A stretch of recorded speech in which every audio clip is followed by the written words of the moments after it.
Hello everyone, I'm Adam Steele from EVO, and this is a video where I'm going to help you set your EVO 4, EVO 8 or EVO 16 up with your DAW. Today, we're going to be covering GarageBand. First things first, we're going to want to plug in our interface. If it's an EVO 4 or EVO 8, we're going to want to plug the USB-C connection straight into our Mac or PC. If we're using a Mac, it's likely going to be a USB-C to C cable.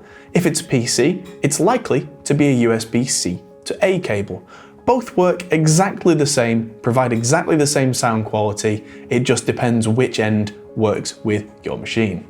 Next, we're going to look at drivers. Whilst it is true that many Macs and PCs will work to some extent with an EVO interface without any extra software, we highly recommend that you get the drivers from the EVO website. These will give you the best functionality, the most performance with your DAW, and the best overall experience. So head to evo.audio in your browser.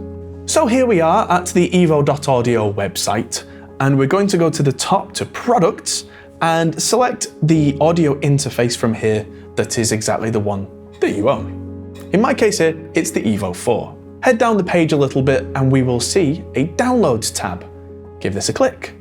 And we bring up a page with the documents, including the manuals if you want to read in detail, and also the drivers at the bottom of the page for Mac and Windows. Select the one that is relevant to you, get that downloaded and install that on your computer, and I'll see you back here shortly. Once the EVO app is installed on your computer, you will now have this running in the top right corner on macOS and in the bottom right on Windows with the letter E. If we give that a click, then we can click Show EVO Control or to show the mixer for the EVO 8 and EVO 16. The EVO Control for the EVO 4 is a nice way to look at exactly the same features that are available on the front of the hardware. With the EVO 8 and 16, the EVO Mixer will give you some more control over the more fine aspects that we will cover later on. Now that the drivers are installed, it's time to fire up our DAW. The first thing that I'm going to do to get sound is plug in a microphone. I'm going to plug this into input 1 on the EVO 4.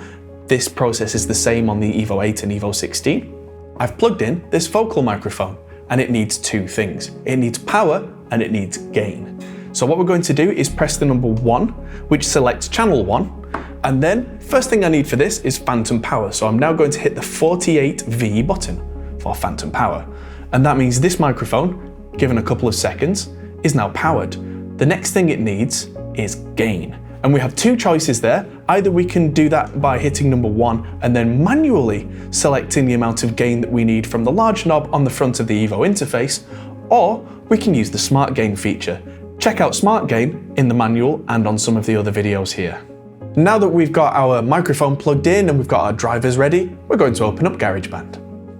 If you've opened up GarageBand before, you may find that it uses the inbuilt Mac audio by default, and we need to change this to use our EVO 4.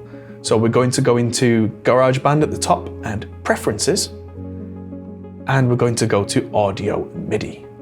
And we're going to change our output device to EVO 4 or 8 or 16.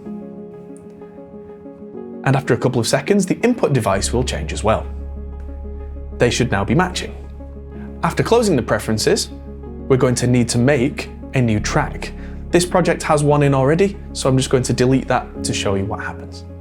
At this point, it asks me to choose a track type, and I'm going to choose record using a microphone or line input.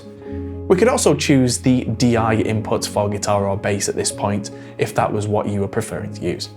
At this point here, we can choose input 1 in this drop-down list, which is the number that the microphone is plugged into. And by default, we have I want to hear my instrument as I play and record, which as we hit create, we will see the monitoring. So we have a channel, but we can't hear it yet. If you've been following along, generally speaking, I didn't mention anything about headphones or speakers yet, because I find it to be good practice to only turn on speakers or connect headphones once everything is plugged in and set up correctly. Otherwise we can get pops, clicks, transients that can do horrible things to speakers. We don't want that. So at this point, I'm going to click on the volume knob on the EVO 4. It's the same on the 8 and the 16. and I'm going to turn this encoder up until I've got enough level that I'm happy with. Now with this microphone set up ready to go with the correct amount of gain through smart gain or manually and power, our track has a nice green set of bars, and the louder I speak, the more that moves. Now by default, this had monitoring turned on, which is this yellow button here. And in GarageBand, we see things like compressor and EQ and send here, which we can change to suit the sound that we like. Talking of monitoring, it's important to know that there are two different kinds of monitoring, and we'll tell you why that's relevant in just a second. The first one is to hear this through GarageBand with this monitoring tab. Now, as we turn that up, you will hear that in your headphones or your speakers, and any of this processing down here with the compressor, EQ, anything like that is all applied, and you will hear that in the headphones. There is a very tiny amount of delay called latency on there, and that's okay. And so that is coming through to your ears. The other option, if you're really particular about that latency thing, is to turn off monitoring here and to go back to either the EVO control with the E in the corner or with the EVO mixer for the EVO 16 and EVO 8. Here we can see the microphone moving the needle, so to speak, and we can now change using the slider here, the fader icon.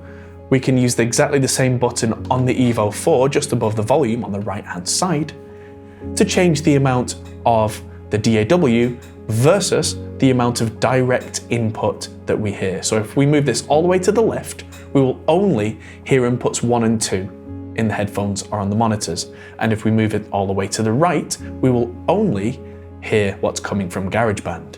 If we move this to the middle, we'll hear both in equal measure, and then moving this left or right will change the balance of how much of the input versus the sound from GarageBand that we will hear. The reason for me that this is relevant is that there is a thing that I call ghosting, where if you have the input monitoring through the EVO interface that's direct, that's very, very low latency, but if you also have monitoring coming through GarageBand, you'll hear the same thing twice, with a very subtle little delay in there that sounds like a kind of chorus effect or a doubling effect, or like there's some sort of ghost. The only way to eliminate this is to choose one monitoring type or the other. So in my case, in this case here, I have unticked the monitoring in GarageBand, or alternatively, I can turn that back on. I can go back to the EVO control or the EVO mixer, and on the EVO 4, I can wind the dial for monitoring all the way to the right, so I only hear GarageBand. With the EVO 8 or 16, the sliders in the mixer that are turned up for the microphone need to be turned all the way down. And that's it. So if there's anything else that you'd like us to answer for you, please feel free to leave a comment down below in the comments section. Otherwise, if there's anything else you still need, feel free to talk to us at our support. Thanks everybody for watching. Good luck and have fun, and we'll see you soon.